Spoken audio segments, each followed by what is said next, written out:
Magandang araw po mga kabiyahe. Ngayon po ang vlog natin ay tungkol naman paano makakatipid ang mga turista rito sa Boracay. Lalo na sa pagkain.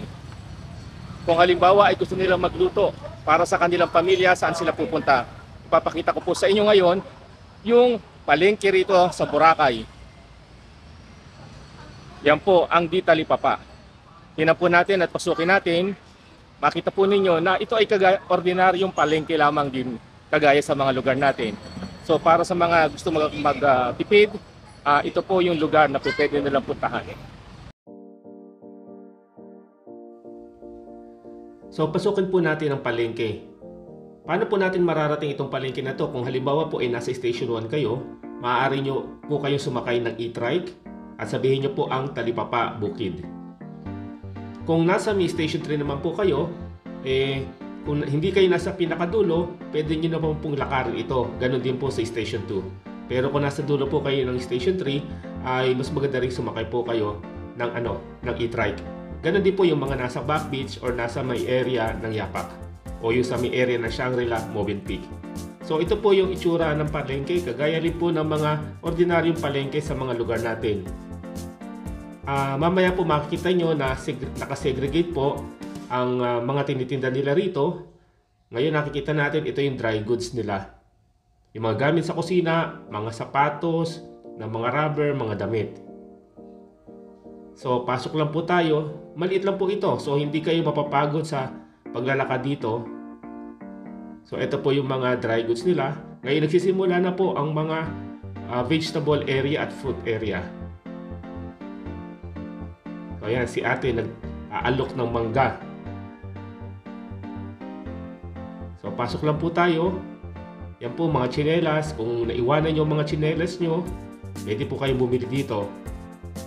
So ito po, yan, pinapakita ko yung black rice at red rice. Normal na mabibili rito yan sa mga palengke. Kadalasan po kasi ay dito lang tinatanim din po itong mga black rice na to o mga red rice. Hindi kagaya sa atin, sa amin, sa Bulacan, talaga sa mall ka lang makakabili o sa mga shopping center. Dahil sa palengke po ay wala. So ito po yung mga gulay nila. Ang Boracay po ay isang isla, so dapat po nating maintindihan na lahat po ng mga produkto ritong pagkain ay imported po galing sa mainland. Ganon din po yung mga gulay. Yung mga gulay galing ng Baguio ay meron din po dito. Talagang itinatawid pa po yan ng ilang dagat para lamang po makarating dito. So ito naman po ang kanilang wet section. Narito po tayo sa fish area. So yan, dito po namimili yung mga may-ari ng restaurant o yung mga pwesto sa beachfront kadalasan. At syempre po ay tinitinda nila doon at niluluto nila. At alam natin na kapag syempre dadaan na sila at magseservisyo na sila, ay magkakaroon na rin po yan ng patong. Ang mga isda po ito ay nanggagaling yan kadalasan sa lugar ng Antique, sa lugar ng Romblon. So yung iba naman po ay galing pa minsan lalo na yung mga lobster, galing pa po yan ng Palawan. So marami pong klase ng isda ngayon. At ang isda po ay depende rin sa season. May panahon na halos ang mabibili nyo lang dito ay tilapia at bangus kasi po masyadong malakas yung alon at hindi po makalayag yung mga mangingisda natin. Sa araw pong ito, marami tayong nakikitang isda rito kasi po maganda ang panahon nang binisita natin ang palengke. So yan po yung mga pusit na yan. So halos doble na po ang presyo niya pagka nasa beachfront tayo. So kung halimbawa talaga at may malaki tayong grupo at magbubuk tayo ng hotel na may sariling kitchen, so mas malaki po talaga ang matitipid natin. So ayan po yung mga isda.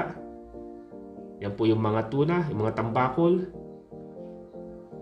Minsan din po ay nagkakaroon ng mga malalaking tuna dito, mga yellowfin. Kadalasan po yan ay nagagaling sa Antique. So yan po ang mga tindero. Pasok naman po tayo o punta tayo doon sa may poultry area. Yan po yung mga itlog, mga manok, saka po yung mga processed goods o mga processed foods. Ganun din po. Huwag tayong masyasyak ng husto dahil pag kinumpara natin ang presyo ng manok dito at itlog ay di hamak na mas mataas po kaysa palengke natin. So ito naman po yung mga shellfish, mga tahong, talaba, Yan po, ang kagandahan po sa talaba rito ay matataba. At hindi pa siguro masyadong polluted yung area nila. Hindi kagaya po doon sa area namin na malapit sa Manila, at alam niyo naman po ang quality ng tubig doon. So dito po talagang masarap kumain ng seafoods. Kadalasan po ay nanggagaling niya sa area ng Kalibo or sa may area naman po ng Capiz. So ayan po, yung mga tuway o yung mga tulyang malalaki, yung mga malalaking alimango, mga hipon, sugpo, mga scallops. So marami rin po dito.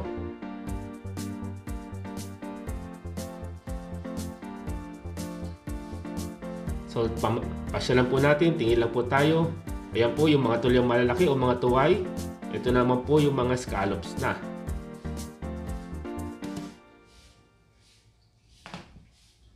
So yan din naman po yung mga nabibili natin o kung ipapaluto natin doon sa area sa malapit sa beachfront.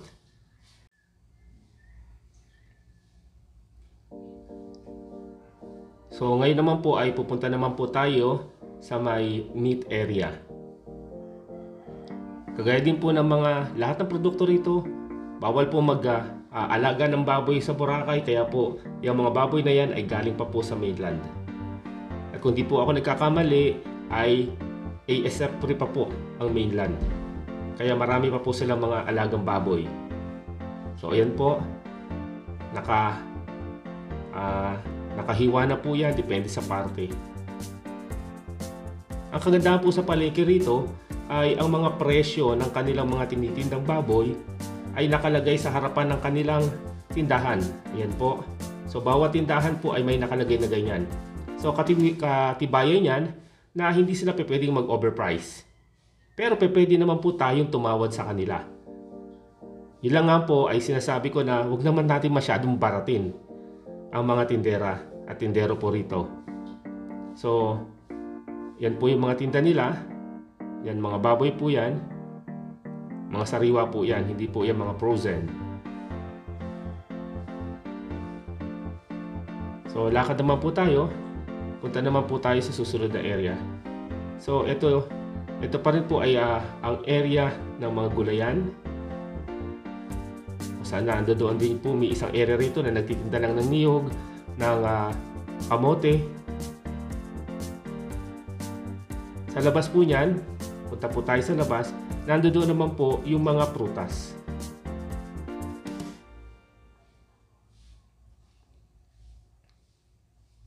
Marami pong prutas dito sa Boracay. At whole year po yan. Marami po yung mga imported, kagaya po ng mga pongkan mansanas. At ganoon din po yung mga lokal, kagaya po ng pakwan, mangga, papaya. Ang nakakapagtaka nga po dito whole year merong mangga. Samantalang sa amin sa Bulacan ay pag season lang po ng mangga saka kami nakakakain. So ito naman po yung dry goods nila. So ito po yung tindahan uli ng bigas. Yan, 70 pesos po yung kanilang brown rice. So ito naman po yung mga gulay uli. So sandali lang po libutin ang palengke rito. Hindi po kagaya sa ibang lugar na napakalaki. Dito kung ano lang yung kailangan nyo at halos ganun din naman po yung presyo. So mabilis po tayo makakatapos. So dito po tayo nagtatapos sa pagpapakita sa inyo ng palengke sa Boracay. Ginawa po natin itong vlog na ito para po makatulong lalo na doon sa mga nagtatanong na gusto nilang kumuha ng hotel o room na may kitchen. Malaking tulong po ito para magkaroon kayo ng idea saan po kayo mamamalengke nang at least makatipid po tayo.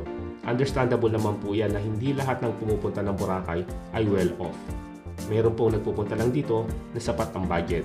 Kaya ito po ay para sa atin.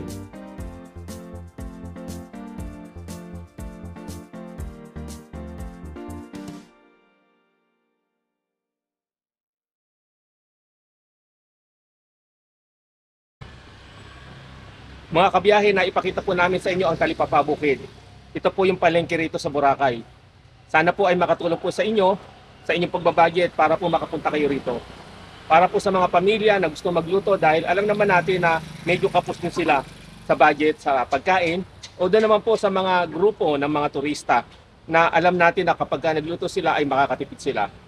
Muli po ay hinihiling namin na mag-like, mag-subscribe sa aming pong YouTube channel. Malaking motibasyon po ito sa amin. At patuloy po kami gagawa ng mga content na maaaring magbigay sa inyo at makatulong po sa inyo para po makabiyahe tayo ng hassle-free sa Boracay. Maraming salamat po.